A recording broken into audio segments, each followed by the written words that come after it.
Today we're going to be looking at cleaning the filter.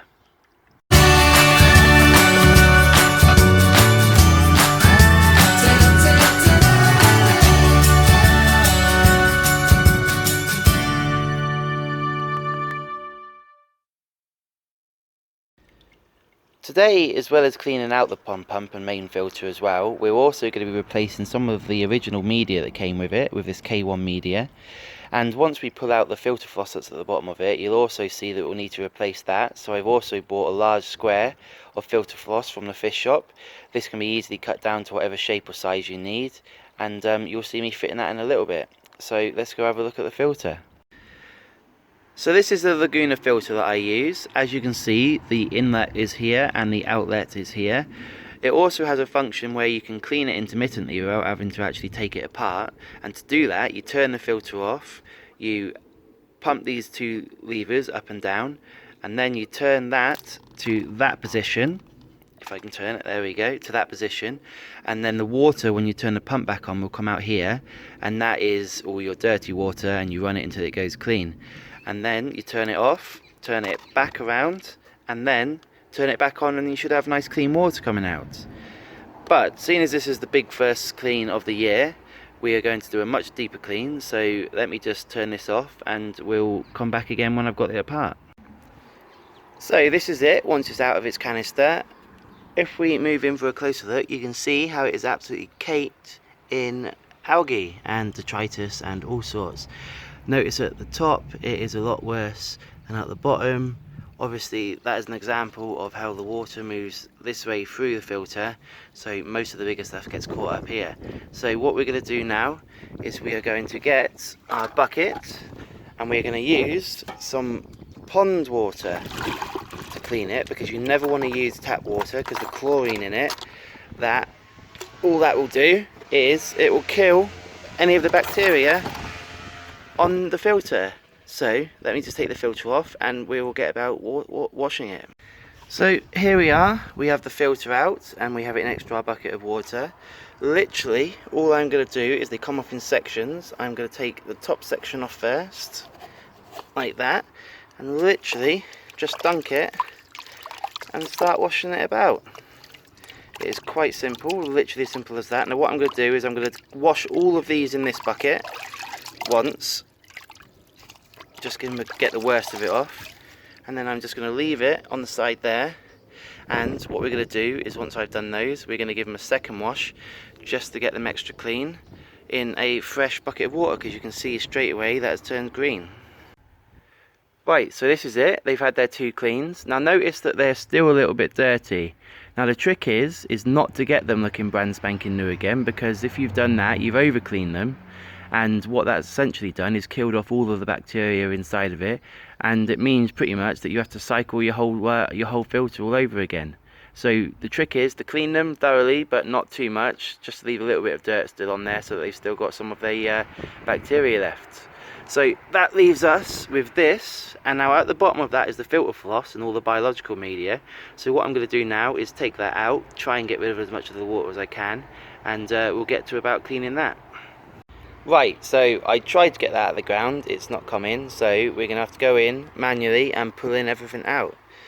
So, as you can see, it is not the nicest of water. Now, remember I said about the filter floss needing replacing? Now I'm going to bring it out and I'm going to show you exactly what I mean. Now you see, that does look like that white stuff over there, believe it or not. So, as you can see, that is exactly why it needs replacing, and exactly why I probably left this a little bit too long. But nevertheless, here I am. It's been too cold, it's warm enough now. So I am going to, dunk it in here. As you can see, I can pull off all the dirt. So yeah, I don't think I'll be able to clean this. It is too far gone. So what I'll do is I'll give it a rinse anyway, get as much of it and put it on my garden, and then throw the filter floss away, and I will show you the next step in a minute. So I did actually manage to get it out of the hole it was in. Don't know how, but I managed to get it out in the end. So what I've done is I have tipped all the water out into this bucket. Now if you look carefully, this is the media that is in there at the moment. Now, it came with it, and I'm generally of the opinion that the stuff that comes with these things isn't the best. It's usually the cheapest to keep the price down. But due to the fact I want to try and keep a lot of the bacteria, what I think I'm going to do is I'm going to replace maybe half of it with that K1 media that I bought, and then maybe at a future date replace the other half if I think the K1 media has done well. Again, this is so that you don't lose all of your bacteria in one good go, otherwise you'll end up having to just cycle the whole pond again, and that'll cause you no end of problems. So what I'll do is I'll give this a bit of a rinse, all of this lot. There's a fair old bit in there. I'll give it a rinse, and I will replace half of it with the K1 media, and I'll show you me pouring that in a minute. So this is it after it's been rinsed. That is roughly what I got out of it. So we're going to be putting half of that back into here. I gave this a little bit of a rinse out. Again, it really doesn't need to be spotless, nor do you want it to be. So what I will do is, yeah, I think that's roughly half of it. Now all this has got to be out of that hole, because that is where the water goes through. Water, water, water. And there we go. It goes on the inside, so the water goes down this hole and then through the holes. No, it doesn't. What is it? The water, remember, the water goes through here, and then this is the last media that it goes through, the biological media, and then it filters through into these holes, and then comes up a tube up the centre, up through this hole here, and then that is when it enters into the outlet pipe and goes back into the pond. So let me just go get the K1 media, and we'll add that to it as well, and we'll see how it does. So this is the K1 media. It is absolutely tiny when you compare it to one of these. So let's just stick those side by side. Absolutely tiny. Now what that should mean is you get them grouping a lot closer together and you get a much bigger surface area. So let's tip half of this tub in here. Try not to get it down that central one, down that central hole. Now actually I think I might be able to get the whole tub in here, so let's pour the whole tub in. That's it, and move it about a little bit, mix it in so it's all mixed in nice and good. And then now we're going to go get the filter media and we will stick that on top. So we've got all that back together. Now we're going to move on to the actual pump itself. As you can see, the pump is absolutely covered in algae, which is filling all the holes. So we're going to need to get all of that off because it is affecting the water flow. Over the last couple of weeks I've noticed the water flow quite considerably slower coming out of the waterfall. So what I'm going to do is I'm going to clean all this off as best I can, and then we're going to put it back together. Now the problem with that is I actually snapped the pipe.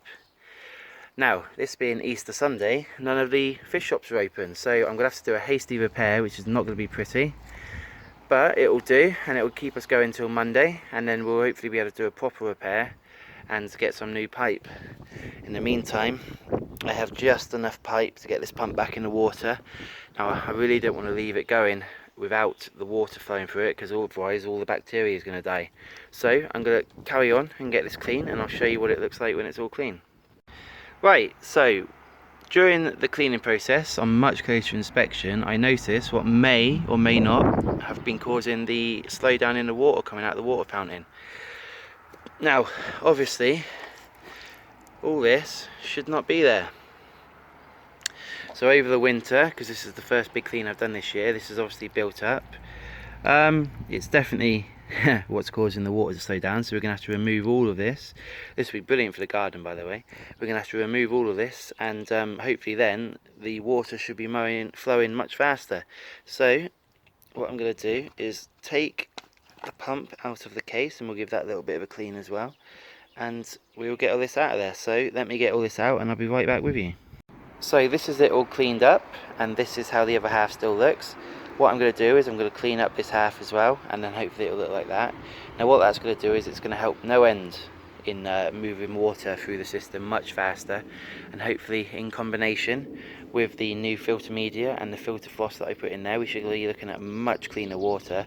Unfortunately, as you can see, the water quality's got a lot worse during this process, but that's a byproduct of the fact we've got to clean it, unfortunately. Sometimes you have to make things dirty to make them clean again. Over the next couple of days it should improve markedly, and hopefully in the next video I can show you that. So we're going to leave it there today, and I'm going to get all this back together, get my temporary repair in place until Monday. And as always, if you have any questions, please leave them in the comment section below, and don't forget to like and subscribe. Thank you very much, and I'll see you soon.